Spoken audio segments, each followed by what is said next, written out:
O level කරපු විදිහට A level කරන්න යන්න එපා. හරි. තව කල් තියෙනවා. ඉතින් ඔයාලට මේව දැනුවත් වෙන්න. O level කරපු විදිහට A level කරන්න ගියොත් එහෙම අපි අනා ගන්න. හොඳට හොයලා බලන්න A9ක් ගත්ත දරුවෝ F3ක් අරගෙන ගෙදර එනවා A level වලින්. හරි. O level වලට A9ක් තිබ්බ කියලා A level වලට A3ක් එන්නේ නැහැ. හරි. A3ක් එන්නේ නැහැ. ඒක දැනට මතක තියාගන්න. කැපවීම මහන්සිය නේ හරියට පාඩම් කිරීම ඉතාම වැදගත් වෙනවා A level වලට නම්. සහසංයෝජ බන්ධනයේදී මොකද්ද වෙන්නේ? ඉලෙක්ට්‍රෝන හවුලේ තියාගන්නවා. අපි දන්නවා ක්ලෝරින් ඉන්නේ ආවර්තාවගුවේ 17ට. එයාගේ ඉලෙක්ට්‍රෝන වින්‍යාසය ලියුවොත් 2යි 8යි 7යි. එයාට ඉලෙක්ට්‍රෝන එකක් මදි අවසාන කවචය සම්පූර්ණ කරන්න. එහෙනම් මුන් දෙන්න සෙට් වෙනවා මූටත් එකක් මදි මූටත් එකක් මදි. ඔන්න මේ දෙන්න හවුලේ තියාගන්නවා ඉලෙක්ට්‍රෝන එක ගානේ දීලා හවුලට ඉලෙක්ට්‍රෝන දෙකක් දානවා. ඒකට දරුවෙක් හිතෙන්නේ පුළුවන්. සර් ප්‍රථමායනීකරණ ශක්තිය වෙනස් වෙන විදිහටම නේද මේකත් වෙනස් වෙන්නේ. ඔව්. හරි. ප්‍රථමායනීකරණ ශක්තිය වෙනස් වෙන්නේ කෙසේද?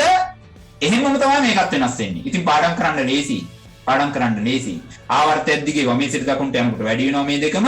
කාණ්ඩයක් දිගේ උඩ සිට පහළට යනකොට අඩු වෙනවා මේ දෙකම. පුතේ මෙන්න G වල අවසාන කවචය 7ක් තියෙනවා. එයාට කවචය මේ අෂ්ටකය සම්පූර්ණ කරගන්න එක්ක 7ක් එළියට දාන්න ඕන එක්ක එකක් ගන්න ඕන. එයා කරන්නේ ලේසි වැඩේ. ඝන අවස්ථාවේදී විද්‍යුතය සංනයනය කරන්නේ නැහැ පුතේ. හරි. ඝන අවස්ථාව ලුණු කැටයක් විදුලිය ගෙනියන්නේ නැහැ. ඇයි සර් කියලා අහුවොත් එහෙම දෙන උත්තරේ තමයි ඒකේ සචල අයන නැහැ. චලනය වෙන්න පුළුවන් අයන නැහැ. අයන තියෙනවා. හැබැයි සචල නැහැ. මුන් තුන් දෙනා කවච සම්පූර්ණයි. අෂ්ටකය සම්පූර්ණයි. අෂ්ටකය සම්පූර්ණයි නම් අයි බන්ධන හදන්නේ. දැන් අනිත්‍යම try එක දෙන්නේ කොහොම හරි 8 වෙනි කාණ්ඩයේ එකෙක් වෙන්න. 8 වෙනි කාණ්ඩයේ වගේ ඉලෙක්ට්‍රෝන වින්‍යාසයක් ගන්න. උන් ඔක්කොම try කරනකොට මුන් ගිහිල්ලා ආය බන්ධන හදලා හරියන්නේ නැහැ. නේ? උන් තමයි ආදර්ශ චරිත. ඒගොල්ලන් ඉන්නව පැත්තකින් හිටගෙන.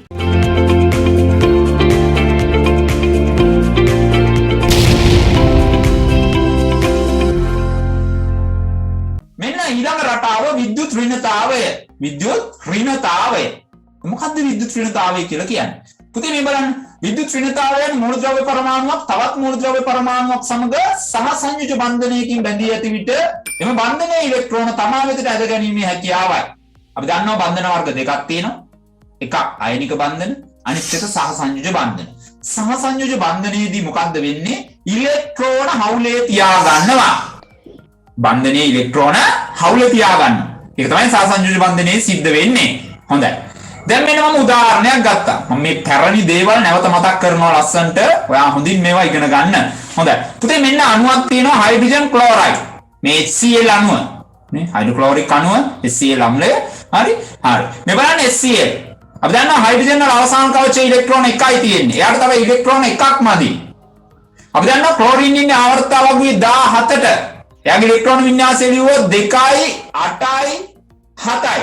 එයාට ඉලෙක්ට්‍රෝන එකක් මදි අවසාන කවචය සම්පූර්ණ කරන්න. එහෙනම් මුන් දෙන්න සෙට් වෙනවා මූටත් එකක් මදි. ඔන්න මේ දෙන්න හවුලේ තියාගන්නවා ඉලෙක්ට්‍රෝන එක ගානේ දීලා හවුලට ඉලෙක්ට්‍රෝන දෙකක් දානවා. හරි. දෙන්නම දෙකක් දානවා. එක ගානේ දානවා. හරි. දැන් මේක සහසංයෝජව බැඳිලා ඉන්නේ. මෙන්න ඉලෙක්ට්‍රෝන දෙක සහසංයෝජව බැඳිලා ඉන්නේ. දැන් මේ ඉලෙක්ට්‍රෝන දෙක කාටද අයිති? හයිඩ්‍රජන්ට අයිතිත් නෑ, ක්ලෝරින්ට අයිතිත් නෑ. දෙන්නටම අයිති. පොදුයි. හරි. හැබැයි වැඩේ මෙහෙමයි. අපි හවුලේ තියාගමු කියලා සෙට් වුණාට මේ ඉලෙක්ට්‍රෝන දෙක එක පරමාණුවක් දෙසට පොඩ්ඩක් ආකර්ෂණය වෙනවා. අන්නේ ආකර්ෂණය වීමේ හැකියාව නිසා පුතේ ඒ ආකර්ෂණය වන පැත්තට කුඩා ඍණ ආරෝපණයක් මුණ ගැහෙනවා. අනිත් එකාට කුඩා ධන ආරෝපණයක් එනවා. දැන් උදාහරණයක් ඇත්තට මෙතන නම් වෙන්නේ ක්ලෝරින්ගේ පැත්තට මේ ඉලෙක්ට්‍රෝන දෙක පොඩ්ඩක් ඇදෙනවා පුතේ. එතකොට අපි කියනවා යා ඩෙල්ටා ඍණ වෙනවා කියලා. ඩෙල්ටා කියලා කියන්නේ ටොපි නෙවෙයි. ඩෙල්ටා කියලා කියන්නේ එතන මොකද්ද? මේ කුඩා අගයක්. කුඩා කියන අදහස් තමයි ඩෙල්ටා කියන අගෙන් එන්නේ. එහෙනම් කුඩා ඍණ ආරෝපණයක් එනවා කාටද? අපේ ක්ලෝරින්ට. පුතේ හයිඩ්‍රජන්ට ඉලෙක්ට්‍රෝන නැති වුණා. ඉලෙක්ට්‍රෝන වල ආරෝපණය ඍණ. ඉලෙක්ට්‍රෝන අයින් වුණා පොඩ්ඩක්. එහෙනම් එයාගේ ආරෝපණය වෙන්නේ මොකද්ද? ඩෙල්ටා ධන ආරෝපණයක් එනවා.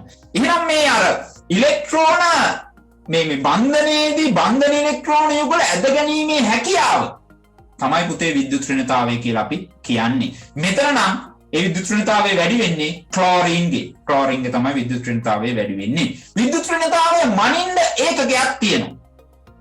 ඒකකයක් කියලා කියන්නේ පරිමාණ තියෙනවා. විද්‍යුත් ඍණතාවය මනින්නේ පෝලින් පරිමාණය. පෝලින් පරිමාණයෙන් තමයි විද්‍යුත් ඍණතාවය මනින්නේ. පෝලින් පරිමාණයට අනුව විද්‍යුත් ඍණතාවය වැඩිම වෙන්නේ ෆ්ලුවරින්. ෆ්ලුවරින් ගේ තමයි වැඩිම. ඒ අගයත් ඔයා මතක තියාගන්න ඕන. ඒ අගය තමයි 4යි. ෆ්ලුවරින් ගේ තමයි වැඩිම.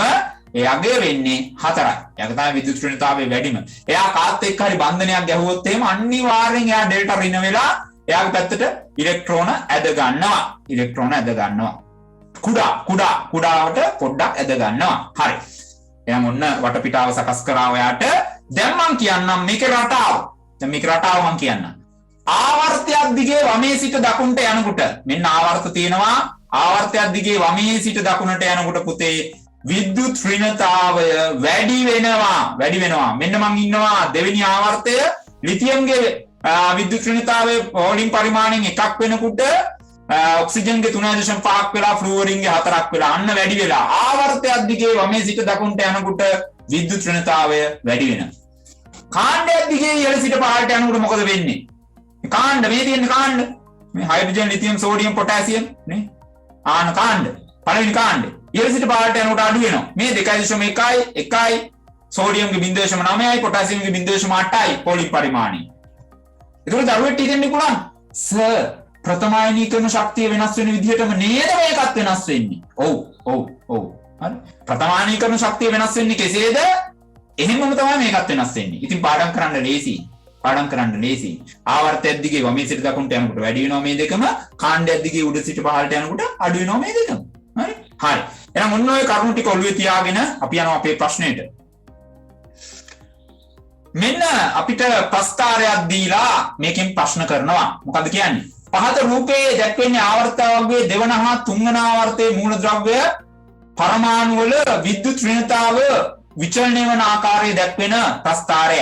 පුතේ විභාගෙට මේ වගේ ප්‍රස්ථාර දෙන්න පුළුවන්. එතකොට මේකේ තියෙන මේ මූලද්‍රව්‍ය සැබෑ මූලද්‍රව්‍ය නෙවෙයි. හරි?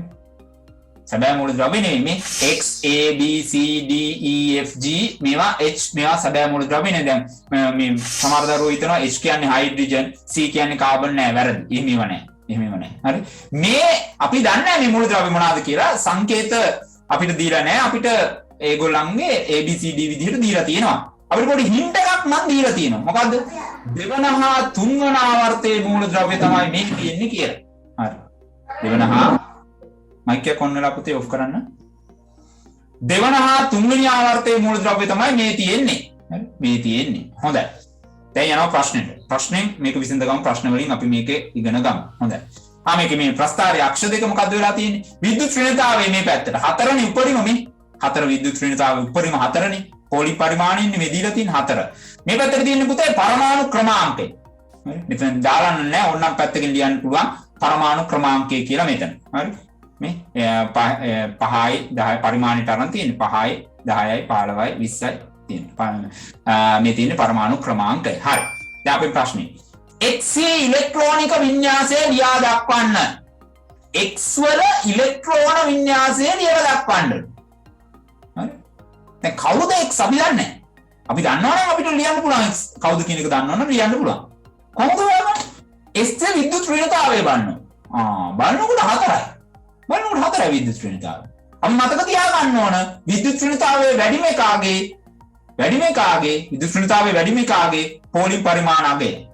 ඒක 4යි. ඒ වැඩිම එක තමයි ෆ්ලුවරින්. මෙන්න ඉන්න ෆ්ලුවරින්. ෆ්ලුවරින් ආවර්තාවක ඉන්න කීයට දැනගන්න ඕන ඊළඟට. එහෙනම් එයාගේ පරමාණු ක්‍රමාංකය දැනගන්න ඕන අපි ඊළඟට. එයාගේ පරමාණු ක්‍රමාංකය වෙන්නේ 9. 9 තමයි එයාගේ පරමාණු ක්‍රමාංකය වෙන්නේ. එහෙනම් පරමාණු ක්‍රමාංකය කියන්නේ ප්‍රෝටෝන සංඛ්‍යාව. එහෙනම් ඉලෙක්ට්‍රෝන වින්‍යාසය ලියනකොට ප්‍රෝටෝන සංඛ්‍යාව සාමාන්‍යයෙන් උදාසීන පරමාණුවක ඉලෙක්ට්‍රෝන ගානට සමානයි. එහෙනම් පරමාණු ක්‍රමාංකයෙන් ඉලෙක්ට්‍රෝන වින්‍යාසය ලියමු. මේ 9ක් ඉලෙක්ට්‍රෝන 9ක් කවච වලට පිරෙන විදිය ලියමු. පළවෙනි කවචයේ 2ක් දාමු. ඊළඟ කවචයේ 7ක් දාමු. 7ක් දාමු. හරි. එන ලියා ගන්න. x සමානයි 2යි 7යි. දැන් කවදාවත් මේ වගේ ප්‍රශ්නයකදී පුතේ x සමානයි කියලා ලියන්න එපා. ෆ්ලුවරින් කියන එක x සමානයි කියලා ලියන්න එපා. දීලා තියෙන සංකේතයේ විදිහටම පාවිච්චි කරන්න. x සමානයි. අපි ෆ්ලුවරින් කියලා අපි දන්නවා. අපි හොයාගත්තා. හැබැයි ඒක මෙතන ලියන්න යන්නේ නැහැ. හරි? ඒක ලියන්න යන්නේ නැහැ. හරි ඒක ලියන්න යන්නේ අපි x සමානයි 2,7 කියලා ලියන්න හරි දැන් ඒක හරියට නිකන් අර ශිෂ්‍යත්ව ප්‍රශ්නයක් වගේ හරි ශිෂ්‍යත්වයේ එකතරේ කාල තිබ්බලු මොකද්ද මේ ඡේදයක් දීලා තිබ්බලු ඒ ඡේදෙ තිබ්බේ මහින්ද හිමි කියලාලු හරි මහින්ද හිමි කියලා තමයි ඡේදෙ තිබ්බේ ළමයි ඉතින් බක පඬිතුයෝ ඉන්නවනේ උන් ලියලා ටිබෙට් ජාතිකයස් මහින්ද හිමි කියලා හරි වැරදි ඉතින් ඒ ඡේදෙ තියෙන්නේ මහින්ද හිමි කියලානේ ටිබෙට් ජාතිකයස් මහින්ද හිමි කියලා නෑ ඡේදෙ ඒක උත්තරේ වැරදි නේ වැඩි වැඩ දාන්න යන්න එපා වැඩි වැඩ දාන්න යන්න එපා දීලා තියෙන උත්තරේට ඒ ගැලපෙන විදිහට ලියන්න පුතේ මෙතන ෆ්ලුවරින් කියන එක අපි දන්නවා හැබැයි අපි ඒක ලියන්නේ නැහැ x සමානයි 2,7 හරි 2,7 හොඳයි ඊළඟ ප්‍රශ්නේ x ට වඩා g හි විද්‍යුත් ශ්‍රේණිතාවයේ අඩු වීමට හේතුව කුමක්ද දැන් ඔයා දැන් අපි දැන් මේක ඇත්තේ උන් ටික හොයාගත්තා මාරයි ඒක නියම ඇත්තේ උන් ටික හොයාගත්තම හරි හොඳයි අපිට හරි ඇත්තේ උන් ටික හොයාගත්තා දැන් x කියලා කියන්නේ ෆ්ලුවරින් නම් හරි ඒ කියන්නේ කවුද හරි ඒ කියන්නේ කවුද x කියන්නේ ෆ්ලුවරින් නම් ඒ කවුද ඒතර කෙනෙක් කියන්න පුළුවන් සර් නියොන් නේද මේ ආවර්තාවක තියෙන විදිහට අනුව නියොන් නේද සර් නියොන්ද නෑ අන්න අපිව අන්නන තැනක් ඇනෙන තැනක් මේක නියම ප්‍රශ්නයක් හරි මේක නියම ප්‍රශ්න නියොන් නෙවෙයි හරි ඒ කියලා කියන්නේ පුතේ සෝඩියම් ඒ කියන්නේ සෝඩියම් ඇයි එහෙම වෙන්නේ මොකද 8 වෙනි කාණ්ඩයේ කට්ටිය බන්ධන හදන්නේ නැහැ. දැන් බන්ධනයක් හැදුවොත් නේ අර ඉලෙක්ට්‍රෝන බන්ධන ඉලෙක්ට්‍රෝන යුගල ආකර්ෂණය වෙන්නේ එක් පරමාණුවක් දෙසට. එහෙම ආකර්ෂණය වෙන්න නම් බන්ධනයක් හදන්න දෙතයි. බන්ධනයක් හදන්න නැති උන් එක්ක පුළුවන් ද මේ අර ඉලෙක්ට්‍රෝන ආකර්ෂණයක් ගැන කතා කරන්න. බෑනේ. එහෙනම් විද්‍යුත් ශ්‍රේණිතාවයේ 8 වෙනි කාණ්ඩයේ කතා කරන්නේ නැහැ. 8 වෙනි කාණ්ඩයට විද්‍යුත් ශ්‍රේණිතාවය අදාළ නැත. එහෙනම් මේ 10 වෙනියා විදියට ඉන්නේ නියොන් ඒ විදියට ඉන්නේ නියොන් නෙවෙයි. ඒ සෝඩියම්. හරි. ඒ සෝඩියම්. මේක තව උදාහරණයක් ගන්න පුළුවන්. මොකද X ගේ ගොඩාක් වැඩි වෙලා සෝඩියම් ගේ ගොඩාක් මේ A ගේ අඩු වෙලා තියෙනවා. හරිනේ. පළවෙනි කාණ්ඩේ කොහොමත් අඩුයිනේ. ප්‍රථමයි මේ විද්‍යුත් ශ්‍රේණිතාවය. හරි. එහෙනම් මේ සෝඩියම් ඊළඟට B කියන්නේ කවුද මැග්නීසියම් ඊළඟට ඇලුමිනියම් ඊළඟට සිලිකන් ફોස්ෆරස් සල්ෆර් එමෙ යනවා හරි ඒකට අපිට මේක ඉගෙන ගන්න ලේසි හොඳයි දැන් අපිට කියන x ට වඩා g හි විද්‍යුත් ශ්‍රේණිතාවයේ අඩු වීමට හේතුව x ට වඩා g මේ දැන් x කවුද g කවුද කියලා හොයමු x කියන්නේ ෆ්ලුවරින් ඒකේ ගැටලුවක් නැහැ ඊළඟට මේ උඩම ඉන්නේ කට්ටිය පුතේ සාමාන්‍යයෙන් 7 වෙනි කාණ්ඩයේ උන් තමයි ඉන්නේ g කියන්නේ ක්ලෝරින් හරි ඇයි මේ මෙයා සෝඩියම් B මැග්නීසියම් C කියන්නේ ඇල්මිනියම් D කියන්නේ සිලිකන් E කියන්නේ ફોස්ෆරස් F කියන්නේ සල්ෆර් G කියන්නේ ක්ලෝරින් තමයි G කියන්නේ හරි එතකොට අපෙන් අහනවා ඇයි ෆ්ලුවරින්ට වැඩිය ක්ලෝරින්ගේ විද්‍යුත් ශ්‍රේණිතාවය අඩු හරි එතකොට පේනවා පැහැදිලිවම මේ දෙන්නම ඉන්නේ 7 වෙනි කාණ්ඩේ තමයි ඉන්නේ. හැබැයි ක්ලෝරින්ගේ කවච ගාන වැඩි. එනතර ශක්ති මට්ටම් ගාන වැඩි. ක්ලෝරින් ඉන්නේ 15නේ. ශක්ති මට්ටම් ගාන වැඩි. එතකොට දැන් මෙතනත් අර සීන් එකම තමයි. ඒ කියන්නේ ප්‍රථම අයනීකරණ ශක්තිය සීන් එකම තමයි. මොකද්ද? කවච ගාන වැඩි වෙන්න මොකද්ද වෙන වැඩි මේ විද්‍යුත් ශ්‍රේණිතාවය අඩු වෙගෙන යනවා. අර ඇද ගැනීමේ හැකියාව අඩු වෙනවා. බන්ධන ඉලෙක්ට්‍රෝන යුගල ඇද ගැනීම හැකියාව අඩු වෙනවා. එහෙනම් මෙතනටත් ඒක තමයි උත්තරේ පුතේ. ශක්ති මට්ටම් ගන්න වැඩි වෙන නිසා. X හා G අතරින් වඩා පහසුවෙන් විද්‍යුත් ඍණායනයක් සාධන මූලද්‍රව්‍ය නම් කරන්න. X කියන්නේ ෆ්ලුවරින්, G කියන්නේ ක්ලෝරින්. මුන් දෙන්නගෙන් විද්‍යුත් ඍණායනයක් සාධන මූලද්‍රව්‍ය නම් කරන්න. ඉතින් මේකත් හරි ලේසි විද්‍යුත් ඍණායනයක් කියලා කියන්නේ ඉලෙක්ට්‍රෝන ලබා ගන්න. ඉලෙක්ට්‍රෝන ලබා ගන්න විද්‍යුත් ශ්‍රේණිතාවයේ වැඩි එක. එහෙනම් කවුද? X. මතක තියාගන්න. ඍණායනයක් හදනවා කියලා කියන්නේ ඉලෙක්ට්‍රෝන ගන්නවා. ඉලෙක්ට්‍රෝන ඉල්ල ගන්නවා ණයට ගන්නවා. ඍණ. එතකොට දැන් විද්‍යුත් ශ්‍රේණිතාවයෙන් වෙනස් දෙවුන් දෙන්නේ දුන්නොත් එහෙම විද්‍යුත් ශ්‍රේණිතාවයේ වැඩි එක තමයි හොඳටම ඍණායනය හදන්නේ. හරි. එහෙනම් මෙතනට පිළිතුර වෙන්නේ X තමයි පිළිතුර වෙන්නේ. හොඳයි. ඊළඟ ප්‍රශ්නේ.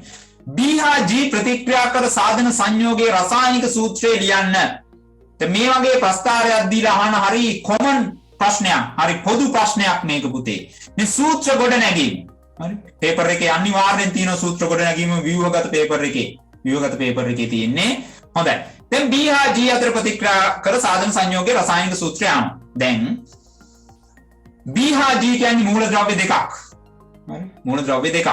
අපි ඕනනම් හරියට මේ දෙන්න කවුද කියලා හොයාගන්නත් පුළුවන්. B කියලා කියන්නේ කවුද? මැග්නීසියම්. G කියලා කියන්නේ කවුද? ක්ලෝරින්. මේ මැග්නීසියම් ක්ලෝරයිඩ්. හරි. මේ මැග්නීසියම් ක්ලෝරයිඩ් වල සූත්‍රය මේ අහන්නේ. හැබැයි මැග්නීසියම් ක්ලෝරයිඩ් කියලා දාලා හරියන්නේ නැහැ. ඒක හරියන්නේ නැහැ. හරි. B හා G වලින් තමයි දෙන්න ඕන. හොඳයි. එහෙනම් මට මේකට මේ දෙන්නගේ සංයුක්තාවය ඕන. සංයුක්තාවය කියලා කියන්නේ බන්ධනයට දෙන ඉලෙක්ට්‍රෝන ගාන. මට දැනගන්න අවශ්‍යතාවය තියෙනවා. එහෙනම් සංයුක්තා ඉලෙක්ට්‍රෝන ගාන මට හොයාගන්න නම් පුතේ මේ දෙන්නගේ ඉලෙක්ට්‍රෝන වින්‍යාසය දැනගන්න ඕන. ඉලෙක්ට්‍රෝන වින්‍යාසය දැනගන්න නම් මුංගේ පරමාණු ක්‍රමාංකය දැනගන්න ඕන. ගොඩක් දැනගන්න තියෙනවනේ සර්. ඔව් ඉතින් මොනා කරන්නද? හරි. හරි. එහෙනම් B. right. B සමානයි 12යි. ආවර්තාවගේ 12ට ඉන්නේ B. හරි. 12ට ඉන්නේ. B කියන්නේ මැග්නීසියම්. හරි. මැග්නීසියම් ඉන්නේ 12ට. එහෙනම් මේක ඉලෙක්ට්‍රෝන වින්‍යාසය ලියනවා මම. පළවෙනි කවචයට 2ක් දාන්න. ඊළඟ කවචයට 8ක් දාන්න. ඊළඟ කවචයට 2ක් දාන්න. 2යි 8යි 2යි. 2යි 8යි 2යි. ඊළඟ G. G කියන්නේ ක්ලෝරින්. ක්ලෝරින් 17යි. පරමාණු ක්‍රමාංකය 17යි. එහෙනම් ඉලෙක්ට්‍රෝනක් 17යි. ඉලෙක්ට්‍රෝනක් 17යි. පුතේ ඉලෙක්ට්‍රෝන වින්‍යාසය ලියනවා මම. 2යි 8යි 7යි 8යි 2යි 10යි 17 මේ මොකක්ද එකක් 17. හරි. හරි. මේක වැඩි කොට ඉන්න.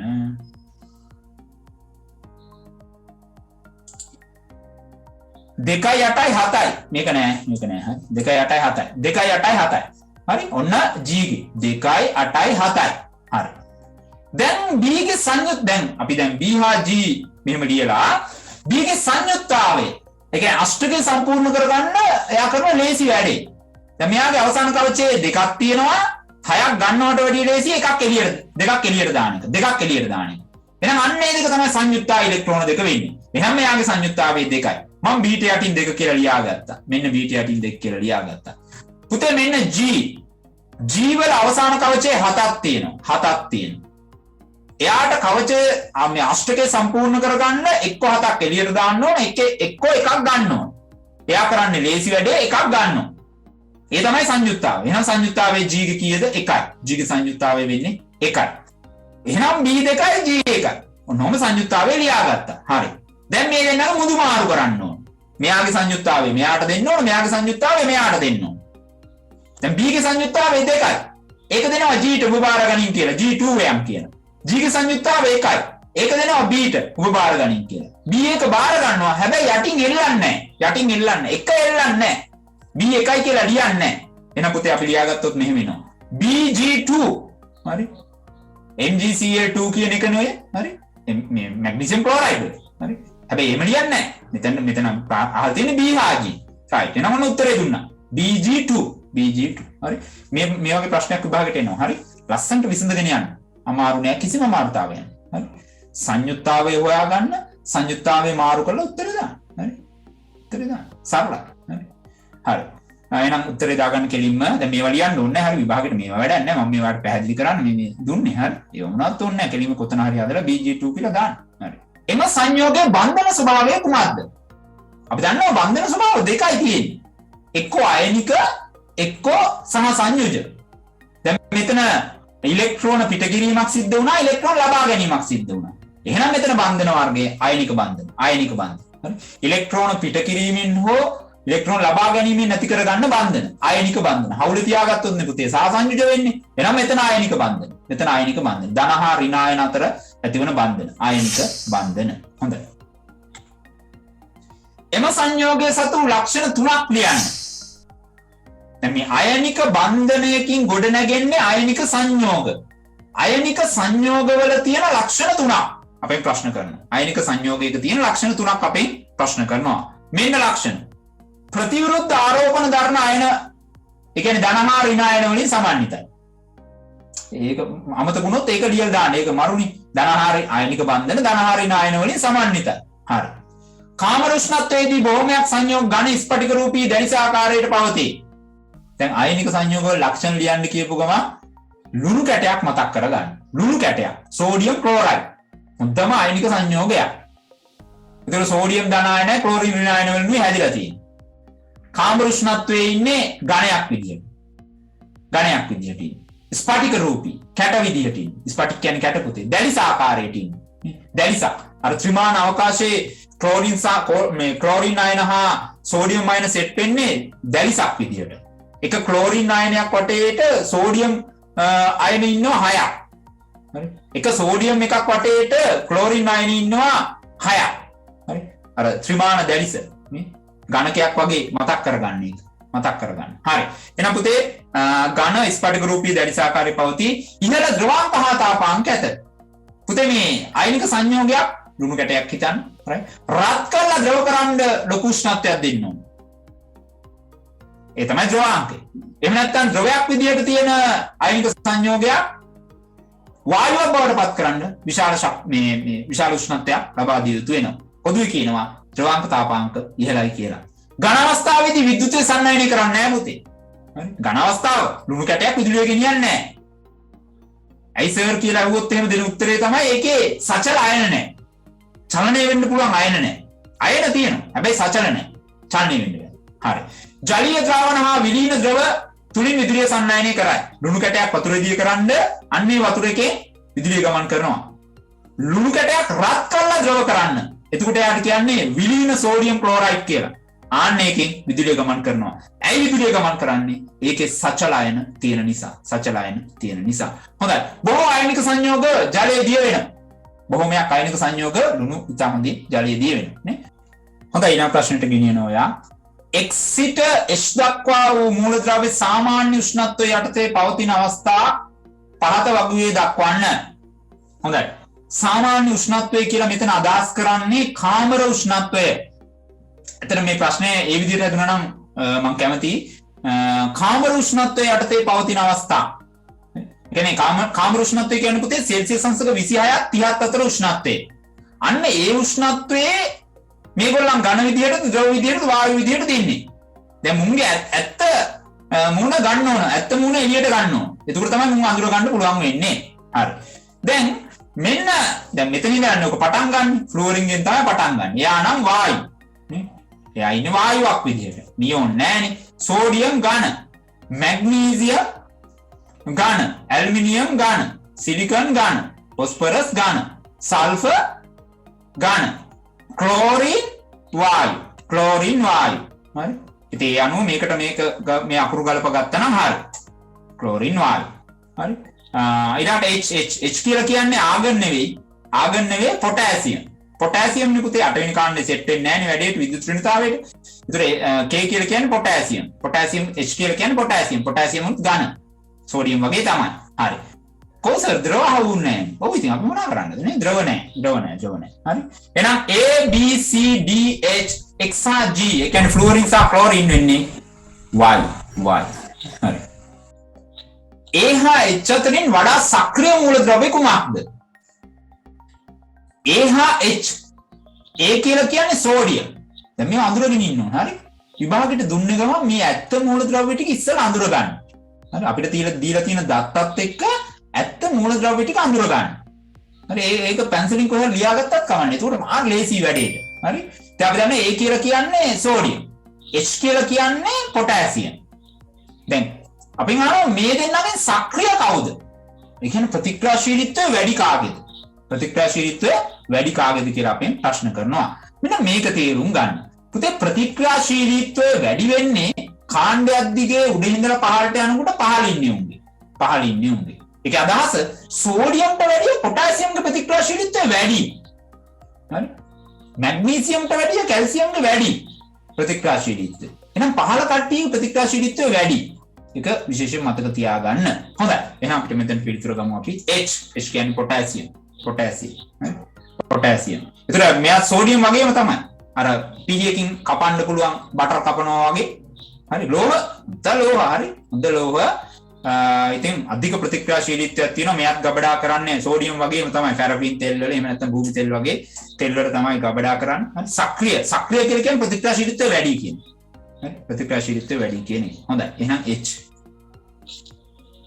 ඉහත ප්‍රස්තාරයට අනුව ඔන්න මේක මේ විද්‍යුත් ශ්‍රේණිතාවය අහුවොත් මේ ප්‍රශ්නේ නිකන් අහන්න නැතුව ඉන්න බෑ වගේ. හරි මේක අහන ප්‍රශ්නයක්. හරි ඔයා බලන්න විද්‍යුත් ශ්‍රේණිතාවය ගැන ප්‍රශ්නයක් තියෙනකොට මේ ප්‍රශ්නේ අහනවා. මොකක්ද මේ ප්‍රශ්නේ? ඉහත ප්‍රස්තාරයට අනුව 8 වෙනි කාණ්ඩයේ මූලද්‍රව්‍ය ඇතුළත් නොවීමට හේතුව කුමක්ද? අපෙන් අහනවා මේ ප්‍රස්තාරයේ 8 වෙනි කාණ්ඩේ නෑ. 8 වෙනි කාණ්ඩේ නෑ. 8 වෙනි කාණ්ඩේ දක්වලා නෑ. 8 වෙනි කාණ්ඩේ දක්වලා නෑ. ඒ කියන්නේ ෆ්ලුවරින්ට පස්සේ නියොන් නැතුම් සෝඩියම්ව දාලා. ක්ලෝරින්ට පස්සේ ආගන් නැතුම් පොටෑසියම් දාලා තියෙනවා. අපි අහනවා ඇයි 8 වෙනි කාණ්ඩය ඇතුළත් නොවෙන්නේ කියලා. ඉතින් සරලයිනේ පිළිතුර බන්ධන හදන්න. ඉතින් බන්ධන හදන්න නැති උන්ට විද්‍යුත් ශ්‍රේණිතාවයක් ගැන කතා කරන්න එන්න එපා. හරි. එහෙනම් අපි කියනවා බාහිර කවචයේ ඉලෙක්ට්‍රෝන වලින් සම්පූර්ණ වී තිබීම. එහෙම නැත්නම් අපිට මේක තවත් ලස්සන කරන්න පුළුවන් වුණා මේගොල්ලන් බන්ධන සෑදීමට නැඹුරුතාවයක් දක්වන්නේ නැහැ. 8 වෙනි කාණ්ඩයේ ඒ කියන්නේ හීලියම්ලා, නියෝන්ලා, ආගන්ලා, ක්‍රිප්ටෝන්ලා, සෙනෝන්ලා ඔයගොල්ලන්ගේ දෙකයිනේ තියෙන්නේ. තුනයිනේ හීලියම්, නියෝන්, ආගන්. නේ? මුන් තුන් දෙනා කවච සම්පූර්ණයි. අෂ්ටකයේ සම්පූර්ණයි. නම් අයි බන්ධන හදන්නේ. නේ? දැන් අනිත් උන් try එක දෙන්නේ කොහොම හරි 8 වෙනි කාණ්ඩයේ එකෙක් වෙන්න. 8 වෙනි කාණ්ඩයේ වගේ ඉලෙක්ට්‍රෝන වින්‍යාසයක් ගන්න. උන් ඔක්කොම try කරනකොට මුන් ගිහිල්ලා ආය බන්ධන හදලා හරිනේ. නේ? උන් තමයි ආදර්ශ චරිත. ඒගොල්ලන් ඉන්නව පැත්තකින් හිටගෙන. ඒගොල්ලන් වගේ වෙන්න තමයි අනිත් සියලු මූලද්‍රව්‍ය try කරන්නේ. ඒ මූලද්‍රව්‍ය කිසි විටකත් ලෝහයක් ලෙස සංසුද්ධ ද්‍රව්‍යයක් ආකාරයෙන් නොපවතී. ඒට හේතුව කුමක්ද? අපි දන්නවා ඒ කියලා කියන්නේ සෝඩියම්. දැන් හොයාගෙන ඉවරයි. ඒට දැන් හැංගෙන්න බෑ. ඒ කියන්නේ සෝඩියම්. එහෙනම් අපිට කියනවා එයා කවදාවත් සංසුද්ධව නැහැ. අපි දන්නවා සංසුද්ධව ඉන්නවා මූලද්‍රව්‍ය සක්‍රියතා ශ්‍රේණිය 15 ඒවා. මොකද්ද සර් සක්‍රියතා ශ්‍රේණිය කියලා කියන්නේ? සක්‍රියතා ශ්‍රේණිය කියලා කියන්නේ මොකද්ද? මේ ලෝහවල සක්‍රියතාව ප්‍රතික්‍රියාශීලීත්වය වැඩි එකේ ඉඳලා අඩු එකට පෙළ ගස්සනවා. වැඩිම ප්‍රතික්‍රියාවක් තියෙන කට්ටිය උඩින්ම ඉන්නවා. සෝඩියම්ලා, පොටෑසියම්ලා, කැල්සියම්ලා. වගේ කට්ටිය. 15ම ඉන්නවා ප්‍රතික්‍රියාශීලීත්වය අඩු ඒවා. කවුද? රත්තරන්, නේ, ප්ලැටිනම්, නේ, එහෙම නැත්නම් රිදී. ඒගොල්ලන් ඉන්නේ 15. ප්‍රතික්‍රියාශීලීත්වයක් නැහැ. හරි සක්‍රියතා ශ්‍රේණිය දන්නේ නැතුව විභාගයට යන්න එපා. හරි මේවා පාඩම් කරගෙන යන්න ඕන. හරි සක්‍රියතා ශ්‍රේණිය ආවර්තාවග්ගුව අනිවාර්යයි. හරි. එතකොට අපිට කියනවා පුතේ ඒ මූලද්‍රව්‍ය කිසි විටකත් ලෝහයක් ලෙස සංසුද්ධව නැහැ. අපිට අහනවා ඇයි ඒකට හේතුව? දැන් මෙහෙමනේ කතන්දරේ. දැන් ප්‍රතික්‍රියාශීලී සක්‍රියතා ශ්‍රේණිය අන්තිමට ඉන්න කට්ටිය ප්‍රතික්‍රියාශීලීත්වය ඉතාම අඩුයි. ජලයත් එක්ක හෝ උණු ජලයත් එක්ක හෝ එහෙම නැත්නම් අම්ලත් එක්ක සාන්ද්‍ර අම්ලත් එක්ක මොන මගුලක් එක්කවත් ප්‍රතික්‍රියා කරන්නේ නැහැ. හරි උන් ඉන්නේ තනියෙන්. දැන් රත්තරන් කාත් එක්ක සෙට් වෙලා නැහැ. සංයෝගයක් හදලා නැහැ. තනියෙන් ඉන්නේ. හැබැයි සෝඩියම්ලා පොටෑසියම්ලා තනියෙන් ඉන්න හිතන්නේවත් නැහැ. හරි ආයේ මේ කපාගෙන යනකොට හරි සෝඩියම් කැලලක් මෙහෙම කපාගෙන පාලට යනකොට පිළියකින් වාතයේ ඉන්න ඔක්සිජන් එක ප්‍රතික්‍රියා කරනවා. හරි එහෙම නැත්නම් වාතයේ ජල වාෂ්පයෙන් වැඩියෙන් තිබ්බොත් එහෙම ගිනි ගන්නවා. හරි අධික ප්‍රතික්‍රියාශීලීත්වයක් තියෙනවා. හරි තනියෙන් ඉන්න බෑ. මොකද ඒගොල්ලන් ප්‍රතික්‍රියාශීලීත්වය වැඩි. එහෙනම් පිළිතුර බාරගමු. අධික ප්‍රතික්‍රියාශීලී නිසා. එහි රසායනික ගුණ දෙකක් ලියන්න. දැන් මේ තියෙන්නේ මේ සෝඩියම් කැලලක් කපන විදිය. මේ සෝඩියම් නිකන් රිදී පාටක් තියෙන්නේ. රිදී වන් පැහැයක් තමයි සෝඩියම්ට තියෙන්නේ. හරි. එතකොට දැන් මෙයා ඒ පාට බලන්න නම් මෙයාගේ ඇත්ත පාට බලන්න මේක මෙහෙම කපන මොහොත බලන්න ඕන. කපනකොට රිදී පාටයි. පොඩි වෙලාවක් දීපු ගමන් මේක අලු පැහැ වෙලා යනවා. ඒ කියන්නේ ඔක්සිජන් එක ප්‍රතික්‍රියා කරලා ඔක්සයිඩ් එක හදනවා. හොඳයි. එහෙනම් අපිට කියනවා එහි රසායනික ගුණ දෙකක්. මේ සෝඩියම්ගේ රසායනික ගුණ දෙකක්. ජලය සමග වේගයෙන් ප්‍රතික්‍රියා කරනවා. තනුක අම්ල සමග ප්‍රචණ්ඩ ලෙස ප්‍රතික්‍රියා කරනවා. අපි සාමාන්‍ය විද්‍යාගාරයේ තනුක අම්ලයකට දාන්නේවත් නැහැ. අපේ සෝඩියම් කැලල. මේ ස්ෆෝටනයක් සහිතව, පිපිරීමක් සහිතව ප්‍රතික්‍රියා කරන්න පුළුවන්. එනමුන්න රසායනික ගුණ දෙකක්.